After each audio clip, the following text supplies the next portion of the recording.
first time I looked at Forge World and I was like, oh, hey, cool, oh, holy, you guys did what? There's just way too much. You can't keep it all in your head at once. It was so beyond our production capability. We were just like, you know, that's crazy. We can't do that. I couldn't stop the artist who started creating it.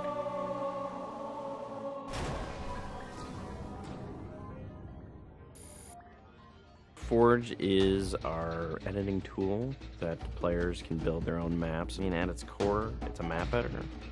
We always had this vision right from the get-go, which is anyone can build anything.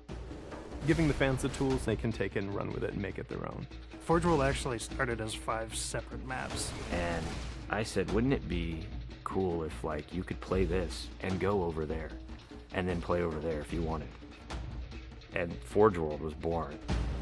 There were a lot of people telling us that, no, you cannot ship this as one big map. We have this awesome new automatically generated LOD system called impostering that makes objects that are really far away really cheap to draw. We're pushing what we can do with the Forge budget, so that lets us have many more objects up on the screen at once, which lets us put more objects into Forge. Interesting to take the Banshee or Falcon out for a spin in Forge World, because it actually takes a while to get from one end to the other. The second you come into the space, you should know that you're on Halo. Our old friend, the Forerunners, come back, because the Forerunners create all sorts of cool, interesting pieces of geometry. We wanted to give people a variety of locations that they could forge in a different way. So a gulch, an island, an interior, a very small outdoor pocket, and then the rock, which was kind of based off of Sentient. Let's use a lot of interesting parts in it so that people can manipulate it or we can change it. Why don't we bring back Blood Gulch and carve it all up into pieces so that people can start manipulating it in interesting ways. And then Sanctuary was the other one. The Cage and Paradiso, that's just Chad and I playing with the map editor and actually building cool maps within Forge World. I mean, we were doing that exactly how the fans would do that. we definitely looked at what we did in Halo 3 and said, what can we learn from this? It's one thing to build just a stunning amount of map variants, but like nobody was expecting Forge art, I don't think. Like that was just a completely, whoa, what? The Rube Goldberg machines, yeah, those are everywhere. In Halo 3, it was cool that you could move things around, but it was still kind of clunky. And we're like, we have to make this better. What are some of the tricks that the community is using, and how can we make those not be tricks and just make those be tools? We took that stuff and made it like a real feature. There's normal, phased, and fixed. So normal is like Halo 3 style, you know, it bumps into stuff when you let it go and it falls to the ground and moves around and stuff. And fixed is the same thing, except when you let it go, it stays exactly where it was. And then phased is the coolest because it means that while you're editing the object, it's not actually interacting with the environment. You can put it through a wall, you can put it, you know, through other objects. Which changed everything for Forge, like immediately. It's much easier to build a Forge space. There's snaps and rotates and degrees and units that you can move things. You can be very precise.